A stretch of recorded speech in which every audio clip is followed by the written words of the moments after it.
오늘 말씀은 구약성경 나훔 3장 1절에서 11절까지 말씀입니다. 3장 1절에서 11절까지 말씀 함께 읽겠습니다. 화 있을진저 피의 성이여, 그 안에는 거짓이 가득하고 포악이 가득하며 탈취가 떠나지 아니하는도다. 휙휙하는 채찍소리, 윙윙하는 병거 바퀴소리, 뛰는 말, 달리는 병거, 충돌하는 기병, 번쩍이는 칼, 번개 같은 창, 죽임당한 자의 때, 죽음의 큰 무더기, 무수한 시체여, 사람이 그 시체에 걸려 넘어지니 이는 마술의 능숙한 미모의 음녀가 많은 음행을 행함이라. 그가 그의 음행으로 여러 나라를 미혹하고 그의 마술로 여러 족속을 미혹하느니라.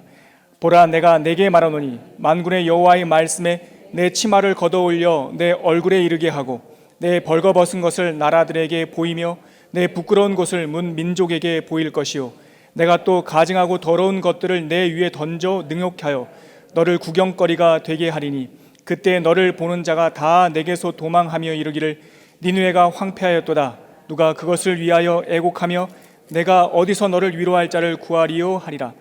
내가 어찌 노아몬보다 낫겠느냐.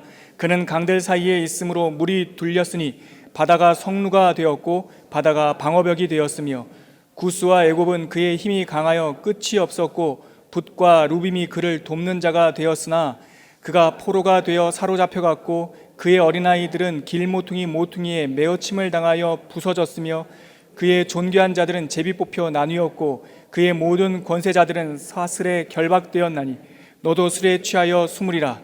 너도 원수들 때문에 피난처를 찾으리라. 아멘. 여러분, 성경에서 배우는 역사의 실상은 역사란 본질상 이중적이라고 하는 점입니다. 우리 눈으로 볼 수 있는 역사의 무대가 있고 또 그 역사의 무대를 바라보시고 실질적으로 주관하시는 역사의 배우가 있다라는 것을 우리는 성경을 통해 알 수 있습니다. 인간이 살아온 역사는 길고 아주 드넓습니다. 때때로 거물들이 등장해서 거들먹거리고 무력과 재력을 휘두르면서 마치 자신들이 역사의 주인인 양 행세하던 시절도 있었고 그런 자들도 있었습니다.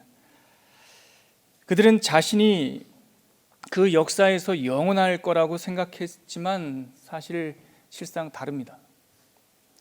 제가 한번 그 중국 시안에 있는 그 병마용을 가봤는데 그 진시 황제 한 사람이 만들어 놓은 그 욕망의 무더기 아니겠습니까?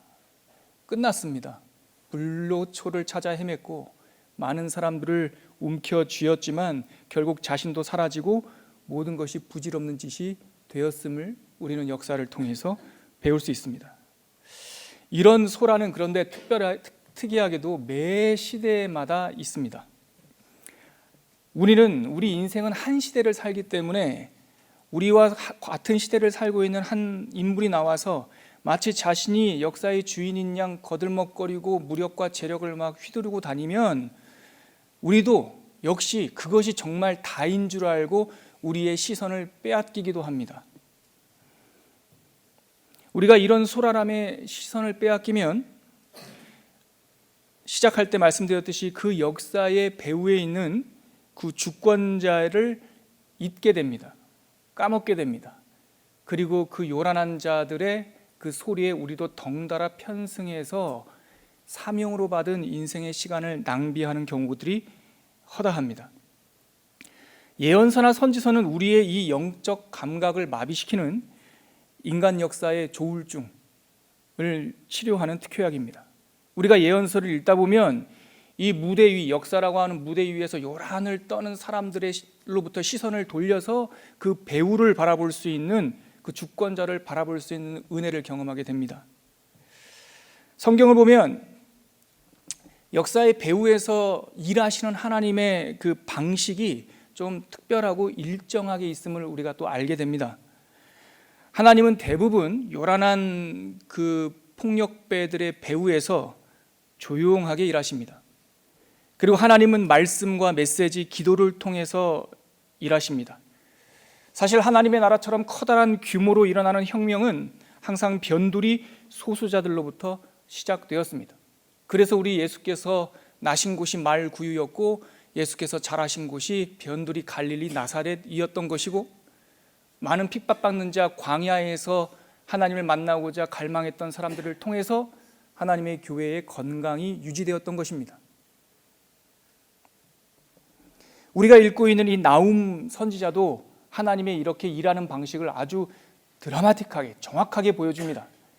나훔은 아무런 유명하지 않은 무명촌에서 태어난, 엘고스라고 하는 무명촌에서 태어난 사람이잖아요. 또한 나훔은 이 성경 이외에 어느 곳도 나오지 않는 정말 무명한 사람입니다. 그가 어느 학교를 나왔는지, 그가 어떠한 삶을 살았는지, 그의 인생의 여정이 어땠는지에 대해서는 아무런 정보도 말하지 않습니다.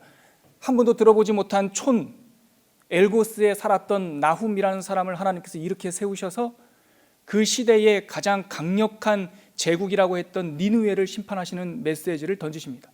그리고 그 제국의 심장인 아수르라는 제국을 심판하는 메시지를 던지시고, 그 제국이 아수르 제국의 심장인 니느웨를 콕 집어서 그 니느웨를 심판하는 메시지를 지금 나훔 선지자를 통하여 전하고 있는 것입니다. 그럼 나훔을 통하여 주시는 하나님의 이 예언 메시지의 요지는 무엇입니까?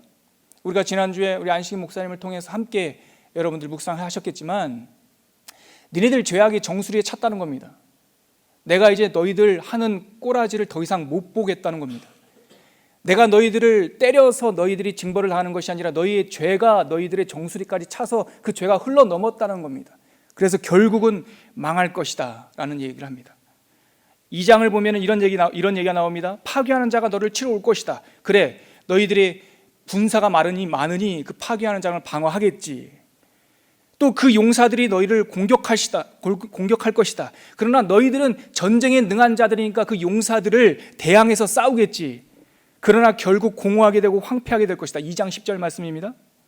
왜냐하면 외국 군대를 통해서 너희들을 치는 것이 너희들의 환난의 근본이 아니라, 너희들이 직면한 아수르와 니느웨 너희 성인들이 직면한 가장 큰 절망은 나 천지를 지으신 하나님, 나 여호와가 너희들의 대적이 되었기 때문이다 라고 하나님께서 말씀하십니다. 우리 지난주에 읽었던 2장 13절, 우리 3장 시작하기 바로 앞절에 있는 구절 한번 읽어볼까요? 같이 한번 니느웨의 이 슬픔, 니느웨가 직면한 현실을 한번 우리가 다시 읽어봤으면 좋겠습니다. 같이 읽겠습니다. 시작. 만군의 여호와의 말씀에 내가 너의 대적이 되어 내 병거들을 불살라 연기가 되게 하고 내 젊은 사자들을 칼로 멸할 것이며 내가 또 내 노력한 것을 땅에서 끊으리니 내 파견자의 목소리가 다시는 들리지 아니하리라 하셨느니라. 하나님께서 뭐라고 말씀하십니까? 만군의 여호와 하나님, 야훼 츠바오트, 힘의 근원이신 하나님께서 말씀하시되 이제는 내가 너희의 대적이 될 것이다. 이것이 바로 니느웨가 직면한 가장 큰 절망입니다. 여러분, 사도 바울은 하나님을 만나고 나서 로마서 8장에서 이렇게 담대하게 말하지 않습니까? 로마서 8장 31절 제가 한번 요약해서 읽어드릴게요. 31절부터 39절입니다. 여러 가지 위험을 당한 바울은 로마서 8장에서 이렇게 말합니다. 그런즉 이 일에 대하여 우리가 무슨 말을 하리요? 만일 하나님이 우리를 위하시면 누가 우리를 대적하리요? 하나님이 우리를 위하신다면 대적할 자가 없다는 것입니다. 누가 능히 우리를 고발하리요? 누가 능히 우리를 정죄하리요? 누가 35절에 보면 누가 우리를 그리스도의 사랑에서 끊으리요? 대적할 수도 없고 고발할 수도 없고 정죄할 수도 없고 끊을 수도 없다. 환난이나 곤고나 박해나 기근이나 적신이나 위협이나 칼이나, 38절에 보면 사망이나 생명이나 천사들이나 권세자들이나 현재일이나 장래일이나 능력이나 높음이나 깊음이나 다른 어떤 피조물도 하나님의 사랑에서 우리를 끊을 수가 없다. 무엇 때문에요? 하나님께서 우리를 위하시면. 하나님께서 우리를 위하시면 세상에 바울이 다른 단어를 찾을 수 있었다면 이 지루한 이 나열을 계속 이어갔을 거예요. 하나님께서 우리를 위하신다면 세상 어떤 것도 우리를 대적할 수 없다라는 것입니다. 그런데 니느웨가 직면한 현실은 무엇입니까? 칼도 있고 능력도 있고 재물도 있고 권력도 있고 힘도 있어요. 경험도 있어요. 그러나 누가 결정적으로 그의 대적이 되십니까? 정반대로 여호와 하나님께서 그의 대적이 되셨다는 겁니다. 이것이 바로 절망의 뿌리인 것입니다. 여러분, 바울이 경험했던 그 야훼 츠바오트 만군의 하나님 만난 경험이 저와 여러분들에게 있기를 바랍니다. 세상 어떤 것도 두려워하지 마십시오. 세상은 우리를 두렵게 만듭니다. 반대로 성경은 우리에게 늘상 하나님은 우리에게 너희는 하나님을 두려워하라고 말합니다. 왜냐하면 우리가 하나님을 두려워하면 세상이 어떤 것도 두려워하지 않을 수 있지만 우리가 세상을 두려워하면 어떤 것도 우리에게 안전을 주지 않기 때문에 하나님께서 우리의 힘이 되시면 우리를 대적할 것이 아무것도 없는 것입니다. 하나님께서 등을 돌리셨어요. 등을 돌리신 이유가 3절에 나옵니다. 3장 1절에 나옵니다. 우리 같이 한번 읽어볼까요? 시작. 화 있을진저 피의 성이여 그 안에는 거짓이 가득하고 포악이 가득하며 탈취가 떠나지 아니하는도다. 제가 지난번 아모스서 설교할 때도 말씀드렸지만 이 히브리어로 호이라고 말하는 이 화 있을진저, 이 말은 이렇게 표현하는 게 더 피부에 와닿는 번역입니다. 너희는 반드시 망한다. 화 있을진저, 이 말은 너희는 반드시 망한다라고 하는 감탄사입니다. 호의. 왜 망합니까? 너희 안에 거짓이 가득하고 폭력이 가득하고 탈취하고 뺏는 것이 뭐하지 않았다고 말합니까? 떠나지 아니하는도다. 이 떠나지 않았다라는 말을 원래 성경에 보면 이게 피부로 확 와닿지 않는데 이렇게 표현되어 있어요. 유진 피터슨 목사님의 메시지 성경에 보면 이 구절을 이렇게 번역을 해놨네요. 너는 반드시 망한다. 살인자의 성 니느웨. 너는 거짓말과 약탈물과 폭력에 중독된 성이다. 떠나지 않았다라는 하는 이 말을 조금 더 직접적으로 번역을 하면 그 탈취, 이로 물은 것을 놓지 않았다는 거예요. 계속 먹는다는 거예요. 거짓말을 계속 먹어요. 약탈물을 계속 먹어요. 폭력을 입에 물고 놓지를 않아요. 그래서 이 표현을 가리켜서 유진 피터슨 목사님은 중독됐다라고 말합니다. 니느웨 성은 폭력에 중독된 성이었고 거짓말과 약탈물에 중독된 성이었죠. 여러분, 하나님을 떠나게 되면 다른 것을 도저히 채울 수가 없기 때문에 다른 것을 좀 더 이렇게 추구하게 되는 거예요. 근데 세상의 것에서는 만족이 없어요. 세상 것에 만족이 없다라고 하는 반증이 바로 중독이 있다라고 하는 겁니다. 여러분, 만족이 있으면 중독은 끝난 거죠. 근데 왜 이 세상에 중독이 있습니까? 만족이 없기 때문에. 여러분, 알코올은 우리들에게 순간적으로 기분 좋게 하지만 알코올은 우리에게 결코 만족을 주지 않습니다. 그렇기 때문에 알코올 중독이 있는 겁니다. 인기나 물질이나 권력, 모든 것이 그렇습니다. 하나님 이외에 우리에게 만족을 주는 게 없어요. 하나님이 등을 돌리고 니느웨가, 아수르가 자기의 힘을 의지하니 거짓말과 폭력과 또한 음란한 것들로 그가 중독되어 있는 거예요. 그의 현실이 어떤 것이었습니까? 2절서부터 이 중독된 니느웨가 경험하는 그 진노의 장면이 3절까지 나옵니다. 우리 2절과 3절 같이 읽을게요. 시작. 휙휙하는 채찍 소리, 윙윙하는 병거 바퀴 소리, 뛰는 말, 달리는 병거, 충돌하는 기병, 번쩍이는 칼, 번개 같은 창, 죽임당하는 자의 때, 죽음의 큰 무더기, 무수한 시체여 사람이 그 시체에 걸려 넘어지니. 여러분, 지금 니느웨가 그림처럼 하나의 영화 장면처럼 나훔이 니느웨가 망하는 장면을 영화 장면처럼 지금 보고 있어요. 근데 이 장면 잘 보십시오.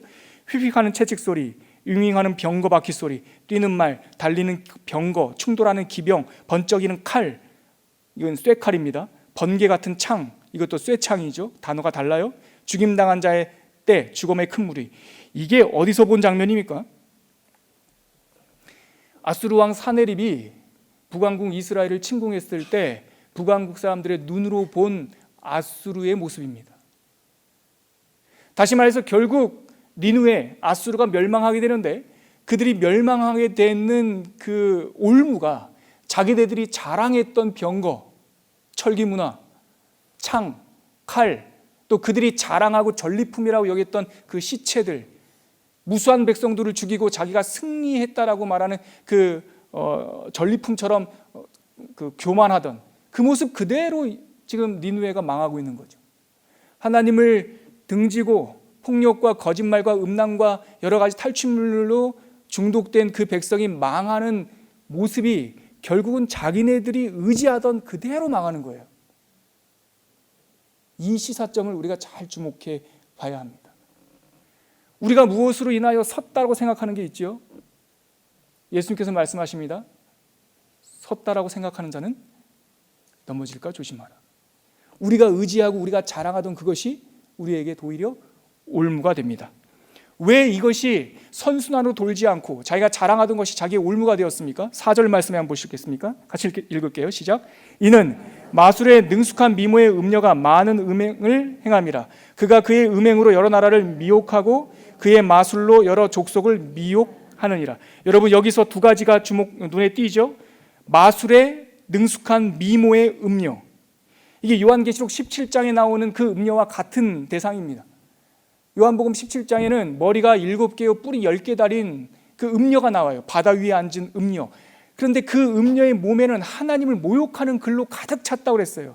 다시 말해서 이 4절에 나오는 음녀는 단순한 성적 타락, 너희들이 성적인 도덕이 좀 무너졌다라는 것을 말하는 것이 아니라 그 니느웨, 그 아수르 자체가 하나님을 모욕하는 것으로 가득한, 다른 말로 종교의 타락, 사상의 타락, 문화의 타락, 인간들의 타락이었다는 겁니다. 그런데 이 마술의 능숙한 미모의 음녀가 행한 짓이 뭐냐면 미혹하는 짓을 했다는 거예요. 미혹이라고 하는 것은 사실이 아니에요. 가짜예요. 사실이 아닌 것을 사실인 것처럼 우리를 속이는 거예요. 여러분, 요한복음이, 사도 요한이 주님 승천하신 후 70년 AD를 기준으로 100년의 요한복음을 쓰면서 이 시대를 진단하는데 딱 이거예요. 예수님이 왜 이 땅에 오셨냐? 이 세상이 어둠이기 때문에 왔다. 미혹당했다는 거예요. 어둠이라고 하는 것은 빛이 없는 거죠.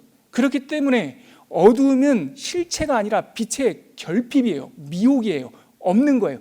거짓은 능력이 있는 것이 아니라 거짓은 참이 없는 거예요. 모든 것을 다 뒤틀어 버려요. 그래서 요한복음을 보십시오. 기억을 한번 떠올려 보세요. 어둠에 빛이 임했어요. 2장에 가니까 가나 혼인잔치, 세상 사람들이 혼인잔치 기뻐하는 날이잖아요. 근데 뭐가 떨어졌어요?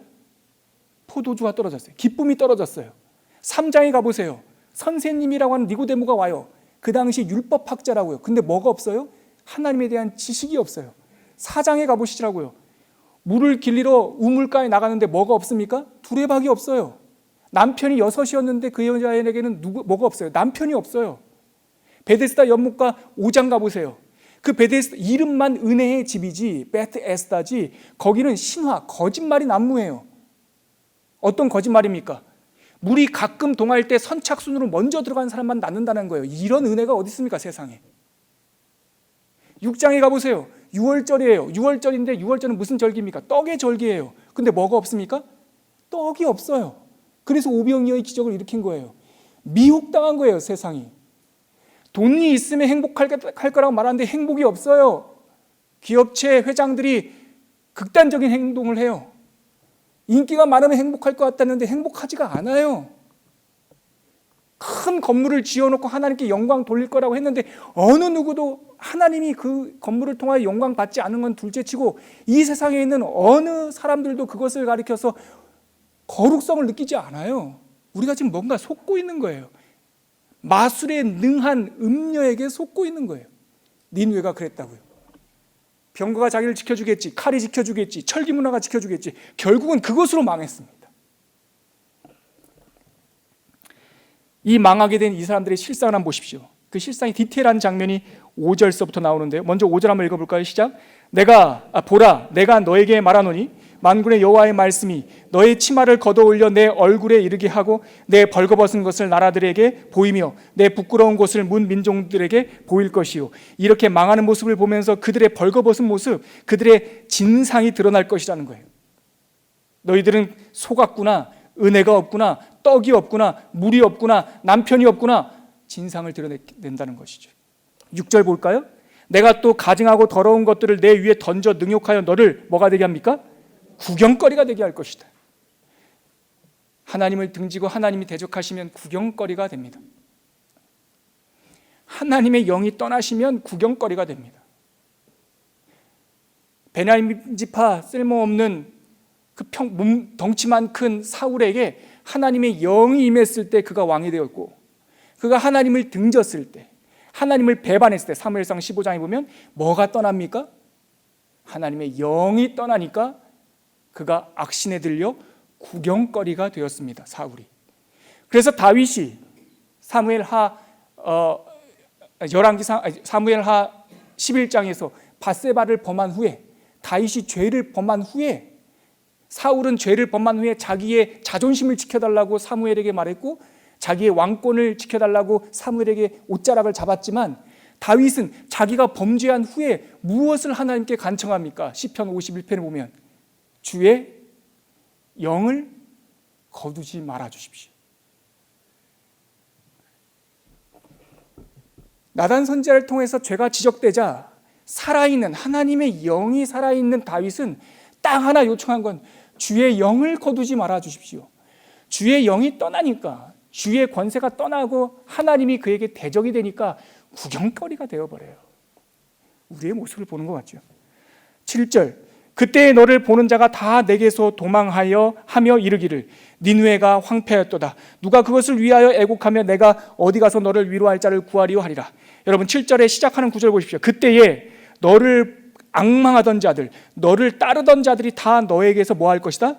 도망하여 이를 것이다. 여러분 이 장면을 잘 보십시오. 저는 예전에 있던 교회에서 제자 훈련을 할 때, 소그룹을 인도할 때 극심한 그 우울증 때문에 극단적인 선택을 하다가 극적으로 살아난 자매를 만나서 상담한 적이 있어요. 근데 이 자매가, 저는 그런 경험을 해보지 않았으니까 잘 모르는데, 이 자매가 그 극단적인 그 선택, 벼랑 끝에서 돌아온 이야기를 하면서 이런 얘기를 합니다. 조금 주관적인 얘기지만 제가 이 부분과 연관이 돼서 한번 설명드리면 이런 표현을 해요. 목사님, 그 우울증이 저를 붙잡고 있을 때는 그게 저의 자존심을 건드려서 용기가 나게 하고, 저의 모욕감을 건드려서 용기가 나게 하고, 자기의 수치를 증폭시켜서 용기를 내게 하더라는 거예요. 벼랑 끝까지 갈 수 있는 용기, 이 생을 마감할 용기를 내게 하더라는 거예요. 벼랑 끝까지 그 어둠의 영은 함께 동행하더라는 거예요. 근데 그 끝에 서서 자기가 극단적인 선택을 딱 하는 그 순간, 그 짧은 순간에 지금까지 야 네가 누군데 그런 대접을 받고 살아, 네가 뭔데 그런 수치를 당하고 살아, 네가 뭔데 이렇게 살 거야, 이까지 인생 끝내버려라고 옆에서 계속 속삭이던 어둠의 영이 그 벼랑 끝에서 결국은 그 약을 입에 털어넣는 순간에는 없어져 버리더라는 거예요. 자기 혼자 밀어버리더라는 거예요. 여러분, 세상에 우리를 바라보는 앙망하는 자들이 그렇습니다. 쫓아오는 것 같지만 끝에 가서는 다 떠나버리고 망했다 하고 말하는 거죠. 무엇을 의지하겠습니까? 칼, 병거, 재력, 자랑, 그 모든 것들은 벼랑 끝까지만 동행합니다. 그 끝에서는 우리 등을 밀어버리죠. 8절부터 우리 11절까지 한번 읽을까요? 시작. 내가 어찌 노아몬보다 낫겠느냐? 그는 강들 사이에 있으므로 물이 둘렀으니 바다가 성루가 되었고 바다가 방어벽이 되었으며 구스와 애굽은 그의 힘이 강하여 끝이 없었고 붓과 루빔이 그를 돕는 자가 되었으나 그가 포로가 되어 사로잡혀갔고 그의 어린아이들은 길모퉁이 모퉁이에 메어침을 당하여 부서졌으며 그의 존귀한 자들은 제비 뽑혀 나뉘었고 그의 모든 권세자들은 사슬에 결박되었나니 너도 술에 취하여 숨으리라. 너도 원수들 때문에 피난처를 찾으리라. 이 말씀이 뭐냐면 네가 어찌 노아몬보다 낫겠느냐, 이 표현은 이집트의 고대 수도였던 테베를 말하는 겁니다. 야, 너는 깨달았어야 한다라는 겁니다. 하나님의 이 예언은 니네들이 갑자기 임한 것이 아니라 여러 번 너희들에게 경고를 했었다. 너희들이 테베를 점령할 때 그 테베 성이 너희들보다 모자라더냐? 아니지. 나일강이 그 테베 성의 성벽이 되지 않았니? 철옹성 같은 성이지 않았니? 근데 망했잖아. 구스도 망했잖아. 여러 에티오피아도 망했잖아. 그런데 너희들이 그들이 자기네 것을 쫓아 살다가 망하는 모습을 봤으면 너희들은 깨달았어야 한다. 근데 깨닫지 못하았으니 11절 말씀 보니까 너희도 그들처럼 술에 취해 비틀거리다가 쓰러진다는 겁니다.